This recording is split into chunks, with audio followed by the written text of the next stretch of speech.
Well, hello everybody, this is Tim Green with Rattle Magazine. Welcome to your critique of the week for Friday, April 2nd. Thanks so much for joining me. James Cicillo's here over on Facebook. Good to see you, James. You're going to have to bear with me for just a minute as I make sure that this is working. We're trying to broadcast it directly to Twitter now since the Periscope app finally, in fact, went out of business or whatever. So, yeah, it looks like it's working on Twitter. Okay, so we're on Twitter. If you're watching on Twitter, that'll work fine, but you can't really leave comments. I won't be monitoring Twitter. I'm monitoring comments people leave on poems on YouTube and Facebook, but that's it. Let's see. See how to work this thing. It's a whole new platform. I mean, we were on Twitter via Periscope, but now that's gone. Okay, I think it's working. Okay, so Mark Grinner's here, and Paul Corbeil, Mary Dean Carter, Nate Jacob, good to see you. Sharon Ferrante, good to see you. It's all over on Facebook. On YouTube, we got Warren Dvornik, Sally D, Terry R. Good to see you all too. Okay, let's. I'm kind of dark. Let me brighten me up a little bit. Got a little discombobulated while I was trying to figure out Twitter. A little more backlight. That's better. Okay. So, yeah, this is the critique of the week. Thanks, everybody, for your patience as I was getting things set up. Now, as always, the point of the critique of the week is to give people that workshop experience that's so wonderful in an MFA program, but not everybody has access to. And so what we want to do is look at these poems and see what we think about them, and let everybody know in the comment window. I'll say what I think as if it were a submission, give some advice and suggestions, and see how that goes. And I'll pass along your suggestions as well, and we'll let the poet know how strangers encounter their poem. And that's what we do every week. And these poems are picked out of a drawing at the end of the month every week from Submittable. If you go to submittable.rattle.com, you'll find the critique of the week there. And then you can enter if you'd like to participate. Okay, let's look at the poems for today. And this is the first poem. There's two shortish poems by Natascha Graham. That's Natasha there. And let me look up something else too. I forgot to check. I think Natasha mentioned she has a website. And I leave a space for people who can ask specific questions, and I forgot to check that before the show started. So let me look that up really quick. So you can find, Natasha has a website, and you can find more Natasha. It's spelled like this, Natascha Graham, Graham, NataschaGrahamWriter.com, if you want to find more of Natascha Graham. And then no general questions, okay. I keep forgetting to check that too. So here is today's poem that we're going to start with. I am winter. She is everything I am not. She is supple as a snake. I am frozen. She is the whisper of holidays and beach trips, barbecues and laughter. I am eerie stillness, the last bloom of white from dying blue lips. I am winter. I am cold. I am in darkness, flirting with madness, wires in my veins, pulsing, vibrating, killing me. I am splinters of skeleton trees in the pockets where my eyes used to be, my mind the fleeting glimpse of a wolf. She is a peacock. I am a wild hare running, but never finding home. In a wood full of eyes, she watches me, hiding, breathing. I am the uncertainty of black ice. I am strong as the north wind. That's the first of two poems, I Am Winter. And the other one is pretty short too, so I've plenty of time to dig in as much as we can here. And these are two poems again by Natascha Graham. Now, the first thing you think when you look at a poem like this, to me, is just the raggedness, the way the lines go short and long, short and long, short and long, with a lot of end stops. I am cold, I am winter. And one of the things that you kind of want to do with a poem, if possible, not always, you can do things all different ways, but one of the things that's helpful is to have a sense just looking at the poem before you even read it, that the poet's in control and sort of knows what they're doing. And when poems run really ragged like this, back and forth between long and short lines, the first impression is it's going to be a mess. That's kind of how you just feel reading a lot of poems. If poems are like this, they tend not to work. Sometimes it does, and shorter lines are just working fine. But if you can sort of structure it in a way that looks a little more like it's conscious of how it's presenting itself on the page, then as you read, you feel more ready to be engaged by it, I guess you could say. So that's the first thing to point out. Now for the title, I Am Winter in the period at the end, which it makes it a line from here. I don't know, the title, it's interesting enough for I'm curious about it, which is the main point of a title. You want to make people curious, and I'm curious about I Am Winter. She is everything I'm not. She is supple as a snake. I am frozen. She is the whisper of holidays and beach trips, barbecues and laughter. I am eerie stillness, the last bloom of white from dying blue lips. So here we have this, the structure of the poem is pretty obvious from the start. She is this, I am this, she is this, I am this. We go back and forth between the she and the I. And so what you end up with, there's a lot of interesting images and sections and sort of comparisons here in this poem. But you do end up with this repetitive pattern. I'm cold, I'm winter, I'm in the darkness, all the I ams. And I wondered, reading this poem, if it might be more interesting to make it two voices. And sort of, there's a kind of poem, I wish I could think of a example really quick I could call up. But there's some poems that have like a call and response type structure where either some of the lines will be, actually I can think of one here. Let me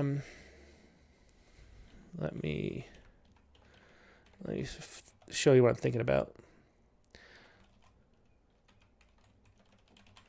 So, this is The First Thanksgiving Exactly by Michael Mark. And let me put it on the screen.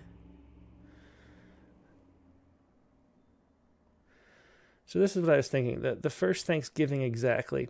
And see how we have these, this is indigenous people and then the white settlers basically talking to each other. You take our implications of white. You take our insinuations of red. Agreed, we take the land. We'll take gold. Good. We'll take things. We'll take spirit. So it goes back and forth like this, like a call and response type poem.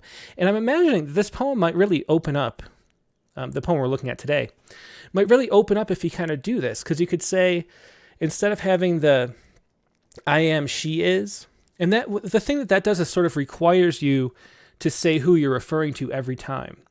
But if you could shift it so that the she is speaking in one column, kind of either through italics, like italicizing the I quotes, and not for the she, or just indenting like Michael Mark did in that poem, The First Thanksgiving Exactly, then you can have this sort of back and forth, which is already set up with a structure here.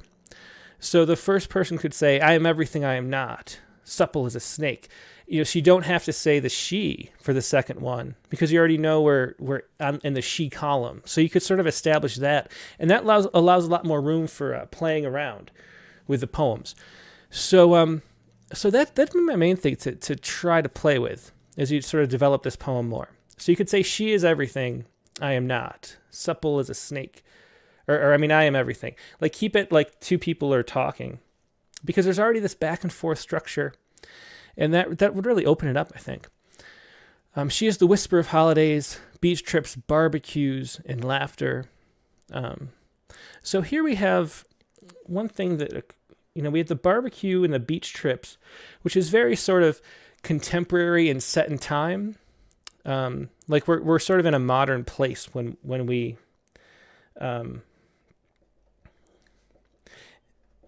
do talk about barbecues and stuff. You're sort of imagining like Americana kind of stuff, and just by calling it BBQs like that, that's what that does.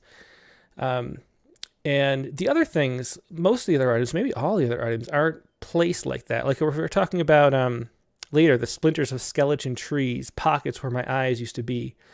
the fleeting glimpse of a wolf and the peacock, like all this stuff. This stuff is all timeless.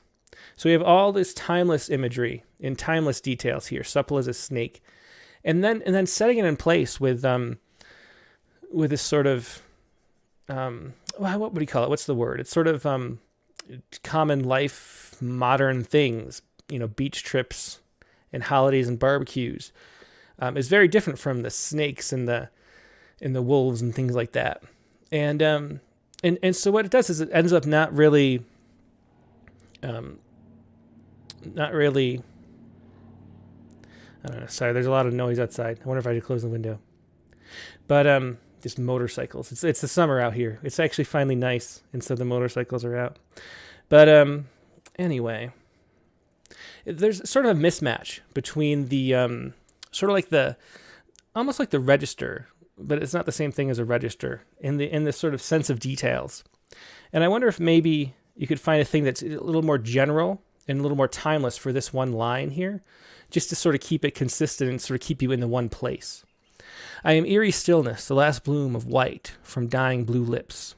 See, all this stuff is not like barbecue and laughter, from dying blue lips, the bloom of white. Interesting images, though. I am winter, I am cold. I am in darkness, flirting with madness, wires in my veins, pulsing, vibrating, killing me. So another thing, I like this whole little run. And the nice thing about this poem, too, is that as you go down the page, like momentum is building up.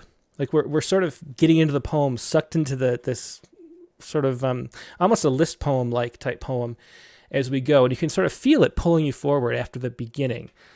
And it's part of this is this, I am winter, I'm cold, I am darkness, flirting with madness, wires in my veins. But then the pulsing, vibrating, killing me.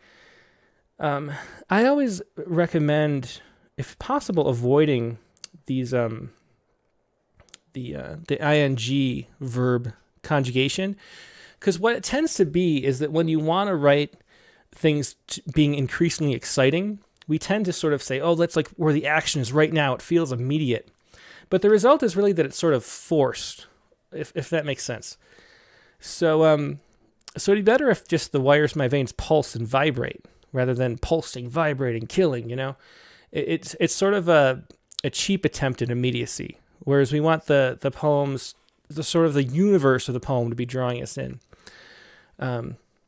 Like it does here with the I'm cold. I'm winter. I'm the splinters of skeleton trees in the pockets where my eyes used to be.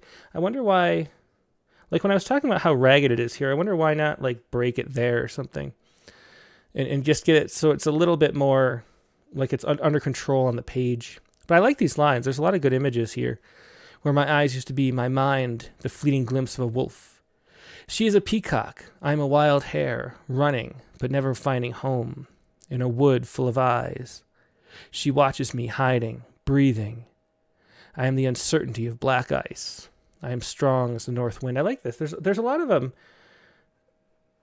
there's a lot of strength in sort of confidence, I guess you could say, maybe in these last lines. So I like that. See. I'm just getting a lot of background noise. Okay. So let me see. Those are my suggestions for this first poem, I Am Winter. Let's see what everyone else has. Josh Williams is here. Hello.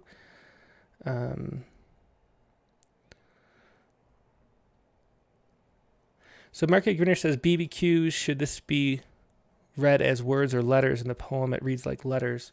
Yeah, maybe it's supposed to be said BBQ. I'm not even sure. That's the other thing I guess I was trying to get at with like the register. There's sort of a slanginess when you talk about time, like placed things that casually, and it just doesn't fit with the rest of the poem. If the whole poem was full of details like that felt like very, very sort of casually set in a place, like of course it's this time and era, that would make sense. But for the rest of the poem, except for this line, it's all very like timeless sort of imagery, if that makes sense. There's a mismatch. Let's see. So Josh Williams agrees about the lineation, focus on concrete imagery. We need to know who she is and why the speaker and the she are so different. Yeah, I'm not really with this poem. I'm not really like needing to know the why as much as is usually the case. I imagine to me it feels like, I mean, and maybe it's just that I'm assuming too much, but it feels like a sort of love interest, a love hate kind of thing, where you're what's the opposites attract, that kind of love story almost. And so this person, and maybe not romantic love, but this person is like all the things that I wish I was, or is opposite for me, so I'm drawn to it. There's that kind of feel to it. And I thought that leaving that ambiguous worked pretty well because the images and the comparisons are enough to sort of keep you grounded to something. So I don't really mind not knowing. A lot of times I do wish I knew more of the background, but this poem has enough of a setup. Like we talk about the who, what, why, where, and when kind of questions that you sort of need some grounding on.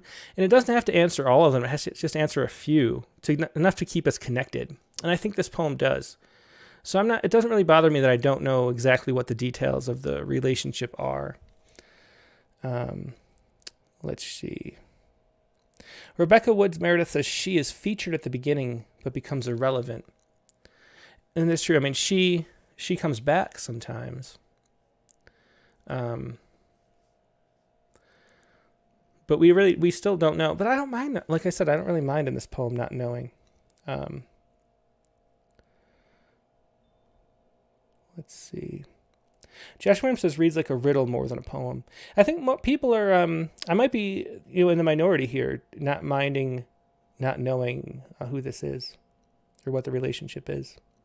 Catherine Swanson says, in a wood full of eyes, sounds a bit folkloric with some of all the magic animals that come out of the forest. Yeah, that's the thing I was talking about. Like, it feels like folklore, except for the barbecues and the beach trips. That just doesn't fit. Love the imagery. I felt like this was the same person, says Paul Corbeil. And that's an interesting suggestion. I mean, I didn't read it that way, but it's open enough where, I guess the thing about being ambiguous in poems is we want ambiguity. If there is going to be ambiguity like that, if it's not like a straightforward narrative, we want the ambiguity to be in what to take from it, like what the meaning is. We don't want the ambiguity to be in like the situation, because that just doesn't let us connect and doesn't let us know. And we're just sort of wondering these superficial type questions that this author could tell us really easily. And so that gets frustrating. But in this poem, I think it's more of the open to interpretation, to me, type ambiguity. And I don't mind that. I mean, I don't mind that there's multiple ways you can interpret this relationship between she and I. As Paul Corbeil says, he says, I felt like this was the same person. And that very well could be, I think. And I don't mind, to me, I don't mind playing with that ambiguity. Let me see. Over on YouTube, what are we saying? Richard Westheimer loves the Black Ice series. He also says the rhyme in the middle of tree and bee feels too on the nose for the rest of the poem. The tree and bee, where is that? Trees. I'm not seeing it off right here.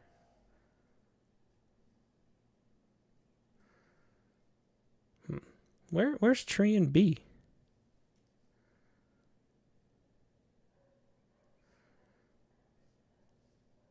Oh, here. Oh, there we go. There's the bee. It was off the screen. The skeleton trees in the pockets where my eyes used to be. I don't know. That just felt like internal rhyme. I didn't notice that one. Terry R says the word in should not be capitalized, consistent with the other enjambment. Yeah, and actually, if you go back or rewind, I tripped over it because of that. Like, I felt like there was going to be more of a stop, and it was a little bit awkward. So this should be lowercase. Let's see. D. Coleman says I would ditch the first line and title the poem "Everything I'm Not." That's interesting. Yeah, that's a good idea. Everything I'm not.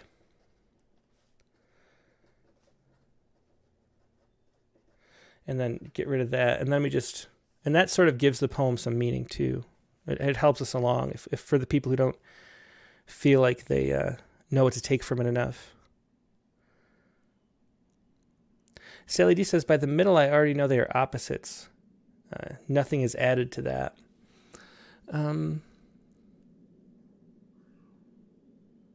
I think and again, I was going to say the pulsing and the vibrating, again, we do the same thing with the hiding and the breathing. There's like an artificial drama to that. And I think these two lines whole can be cut. The She Watches Me holds a lot of, there's a lot of interesting things in that. And the hiding and the breathing is just too much, I think. But does it go from, like Sally says, by the middle, I already know the setup that they're opposites, and so there's nothing else added. I think, let's see, killing me, skeletal. She's a peacock. I'm wild here running, but never finding home. In the woods full of eyes, she watches me. I am this uncertainty of black ice. So I think there's this sense that like she is, the she is just as much attracted or obsessed or whatever with the I, and so as much as the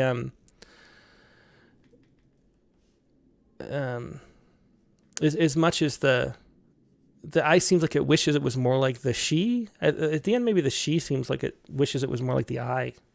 I mean, that's kind of what I was thinking, and that would be a sense of movement for the poem. Let's see. Tara Paulson says, love supple as a snake, this smile and alliteration, wires in my veins too. This feels a bit private to me. And we're talking about like those kind of poems that work better as like an actual message to somebody rather than for a public audience that doesn't know what's going on. Wires in my veins too. Wait, are they friends, parent, child, lover? I suggest trying in form. That is one way to deal with the messiness. Why not try a ghazal or a ghazal? Barbara Lydecker Crane's Love Refrains comes to mind. Yeah, if you want to go to, that's a rattle poem that T.R. Paulson was talking about. Yeah, put it up here. This is Love Refrains by Barbara Lydecker Crane. And we have these kind of like variations on love. And the ghazal would be good form for this poem, too, if you wanted to try a form. So that's a good suggestion from T.R. If anyone wants to find this there, it's Barbara Lydecker Crane, Love Refrains from Rattle. What is it? It's 58. Okay, let me see what else we have.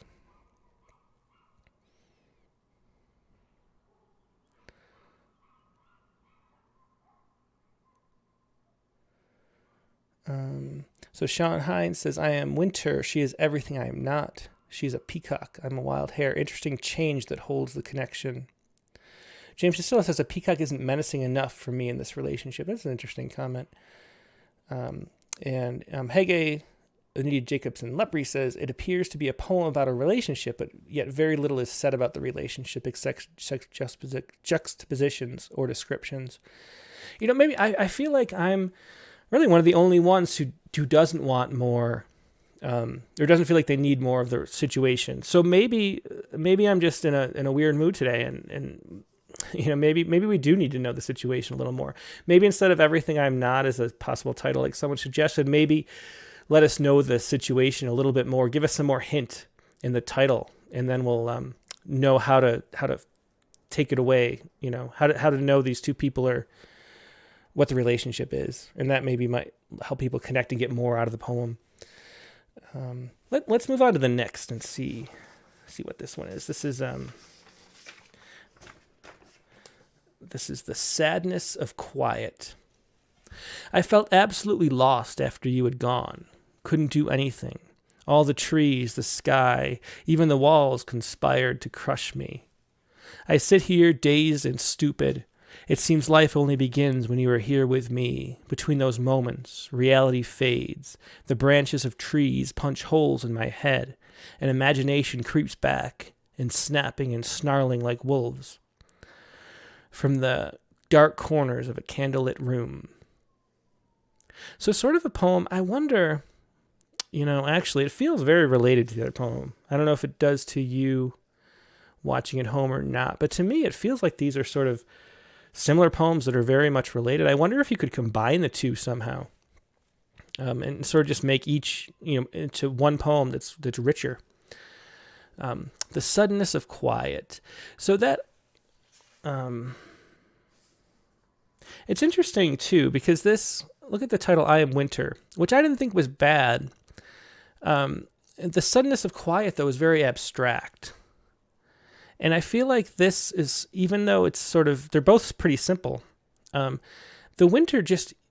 word winter conjures some kind of like sense of setting and image, even though I am, and it's a metaphor. It still sort of feels a little bit physical, whereas the suddenness of quiet doesn't in the same way. There's nowhere to like attach it to. So this title isn't working as well as the other one, in my opinion. But it isn't, it's an interesting idea anyway. I felt absolutely lost after you had gone. So we have the I and the you, we kind of set up in that you're gone. So all these things, they tell who the poem was written to, who's speaking, and what happened, all in one sentence. So that's if for other poems, and the other poem is an example. But a lot of times we say, like, we don't know what's going on here. There's an example of how quickly you can just tell the whole story, so we don't have to worry about trying to piece together the details of what's actually going on. I felt lost after you had gone. We know. Couldn't do anything. All the trees, the sky, even the walls conspired to crush me. And the crush is one of those sort of melodramatic words. Maybe do it. Even just conspired against me, maybe. But it's kind of another one of those like forced, though.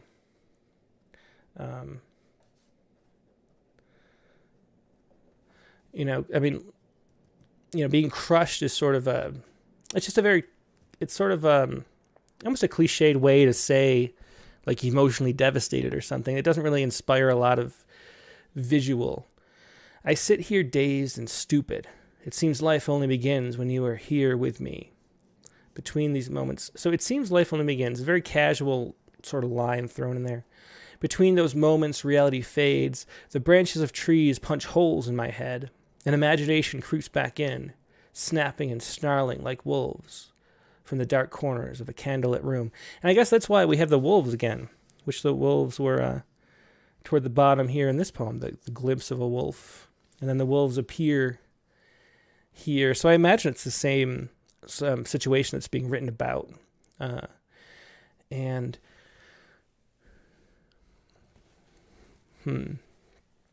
Yeah, and I guess my main advice is I wonder if you could combine these two into the same poem, and then all the people who were wondering what the situation was and felt like they weren't connecting as well, not knowing that, could know through reading this, having these details too. Yeah. So let's go more line by line. So I sit here dazed and stupid. It seems life only begins when you are here with me. So this is a very casual line that doesn't really generate a lot of content. So maybe do something more with that line. Between those moments, reality fades. So just when you're here with me, it's real and reality fades with that. That's a very abstract kind of way to talk about things.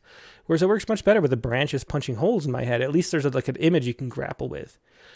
And imagination creeps back in, snapping and snarling like wolves. So I'm trying to understand just the train of thought here with this. So the life only begins when you're here. And so when you're not, reality fades. And then the branches of trees punch holes in my head. And imagination creeps back in. So I guess the back in is what's confusing me a little bit, because if I guess after the reality fades long enough, then the imagination, I'm not sure. I'm not following the end, really. Like what's creeping back in and what are the wolves representing? Is that like the reality of you being gone? So like but reality already faded. I don't know. I'm having trouble sort of piecing that together, just logically, snapping and snarling like wolves. Maybe somebody reading or watching at home can help me out there. From the dark corners of a candlelit room. So even though it's sort of hard to follow, we still get images here, and we talk about images so much, but because they're images, we're still like happy enough, you know, just by having these branches of trees punch holes in our head. It's like satisfying to be able to see the candlelit room. But let me see let's see.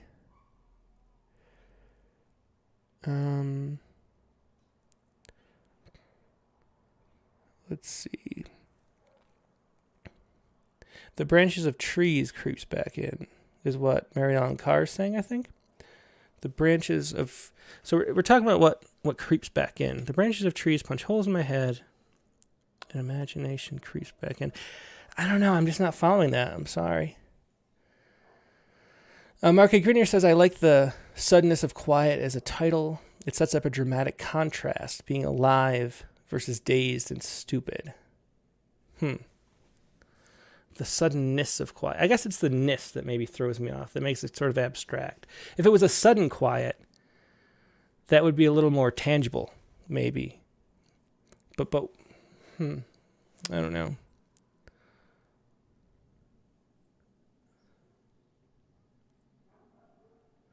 Let's see. Is the spelling of the second title? Oh, yeah. I didn't even notice that. There should be. I think there's a typo. There should be an E in there. Let's see.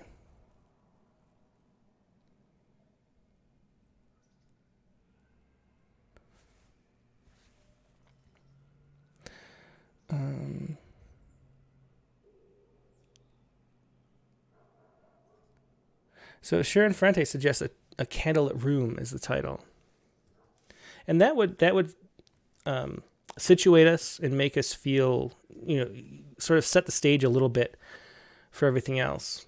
And that's not a bad title. Jenny Middleton says the candlelit room suggests romance, but it is tainted by the punch of the outer world of trees and creatures. That's an interesting suggestion or interpretation. So yeah, so this is suggesting romance. But see, I'm not following what creeps back in. I guess it's just the crushing feeling. I don't know. I gotta try to make sense of it, I guess. Marky Grenier says, imagination snapping and snarling like wolves once reality fades. All the active things happen after the stillness of quiet. So Mary Ellen Carr says, maybe you need to have been in a relationship with someone who doesn't come home when you expect them to. You start to imagine the worst. Is that what this poem, what's really saying? I mean, it doesn't feel like it's just waiting for someone to come home and figuratively or metaphorically. Because I felt absolutely lost after you. That seems like being gone forever, not just waiting for somebody to come back. And so, I mean, if that's the interpretation, though, then the imagination, what creeps back in, I guess, is the sense that you are gone. And that's the sort of self-doubt comes creeping back in, snapping and snarling like wolves. That could be, I mean, it's one way to read it. Again, like T.R. Paulson said, or the other one, this, it starts to feel a little too private because we don't really know,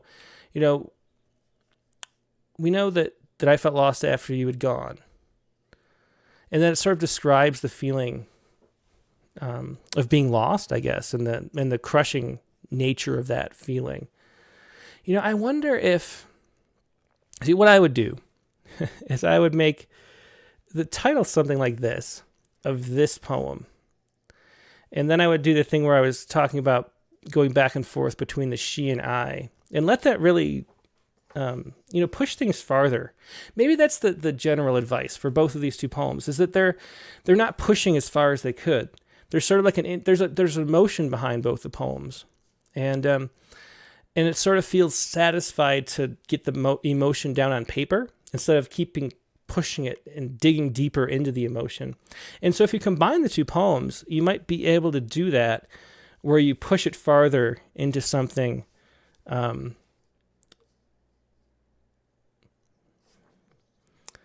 I don't know. Yeah, so I wonder if you could do that. If you could, I felt absolutely lost. That could even be the title. I felt absolutely lost after you had gone. And then do this like she is the, or you are this and I am this or something like that, and go back and forth and riff on that. Maybe that's something. Let's see. It starts with I felt. By the end, this is Nate Jacob. It starts with I felt. By the end, I'd like to know how the character now feels. Resolve it somewhat. Want an ending.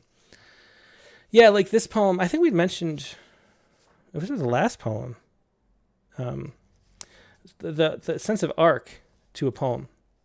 You know, like it starts in one place and should move to another place. And where does it move? Like we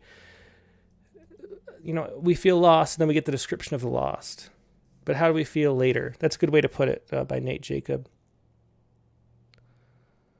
Mark A. Grinier says these two poems could easily and profitably be parts of a longer series about this relationship. Yeah, it's true. And I wonder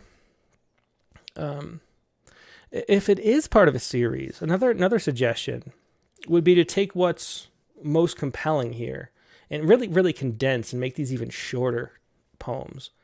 Almost like haiku or tanka size. I think both of these poems could do that because there's some really cool, interesting lines that are really engaging. But the poems don't. What they really don't do, as people have pointed out, is that sense of like movement of like a character arc or something changing in the course of the poem. But if it's a series and they're really short poems, you can sort of get by just explicating an emotion, which is kind of what this is. The crush. This poem, if you were paraphrasing this poem, it would be, you left it, I'm crushed, you know? And you can do that if the poem is short enough and it's in a series. And that can work really well. The problem is that there's nowhere to expand it unless you go somewhere with it. So I think that would be, so there's different directions you can go with these. But I'm leaning toward making them one poem myself. Nate Jacob says, Suddenly I Am Winter is the one poem title. It's a good suggestion, Nate. Over on YouTube,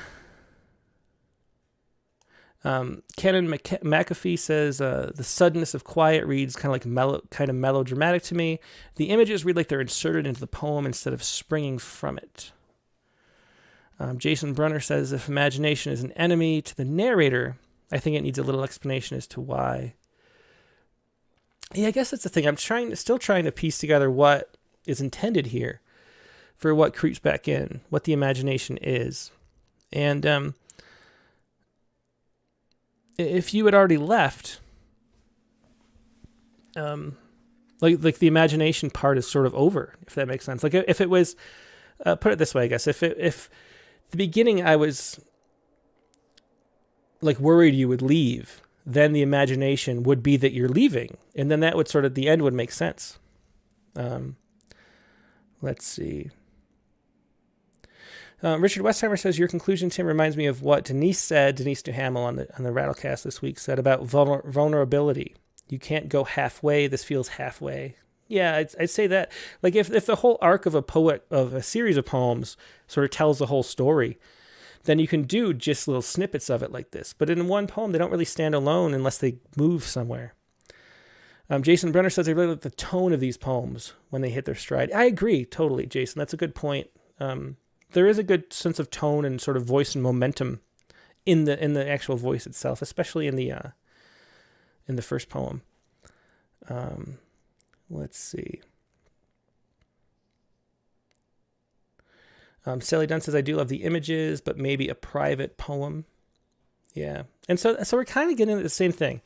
We're sort of circling back around the same, which is just, it doesn't tell enough of the story to keep us engaged. It sounds like a snippet of the story. And so I think, we mentioned all the different ways you could do it. You could either make it a longer series and keep them really short snippets, or we could combine these or like a whole bunch of poems into one longer poem that tells the whole story, and that would work too.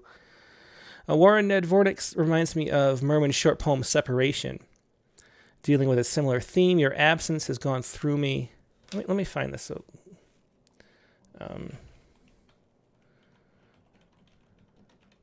so I'm not familiar with that poem. Here it is. This is from... Oh, that was the whole poem. When he says short poem, it really is a short poem here. This is Merwin, courtesy of the Poetry Foundation. W.S. Merwin's Separation. Your absence has gone through me like thread through a needle. Everything I do is stitched with its color. Yeah, that's a great little short 3-line poem. And that's the kind of thing, if you wanted to condense this, like this is just... like we were talking about, if it's short enough, you can get away with it just conveying and like describing the emotion, and that works. And that's kind of what this does. And if it's short enough, we don't need movement in the same way. There is still a sense of movement always. Even like a haiku has that sort of transition. But the movement is just like, this is what's going on and this is how it feels. I guess that's what it is. If the poem is short enough, that can be the movement. Like this is the thing and this is how it feels, is a good enough sense of movement and of arc to complete a short poem like that. Anyway, I think that is, we've pretty much exhausted this. Some good lines, some really good images that stand out. And I guess mostly you can feel that there's some emotion and meaning behind the poem, or both the two poems, which is really like half the battle. And is writing meaningfully, and so it feels meaningful. It's just a matter of getting that 100% onto the page instead of 50%. I guess that's a good way to put it, from borrowing from Denise there. And that is your critique of the week for today. Thanks as always for joining me. It's always a lot of fun. Before we go, let me just tell you that this week's we're going to have the open mic show is going to be Sunday at the regular time. I debated whether or not to actually do it still because it's Easter Sunday, but we're not going anywhere until later in the day, and I'll just be sitting here. So I figured we'd do it anyway. And if it's really short because everyone's doing Easter stuff, that's fine, but we'll try it out. That's going to be 12 Eastern Time, 9 a.m. Pacific. It's open mic for any poems about news stories.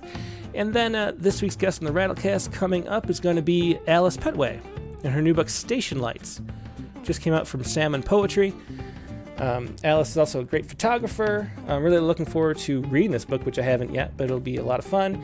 And then the prompt for this week came from Denise Hamill too. She just brought this up in the interview and suggested it, sort of off the cuff.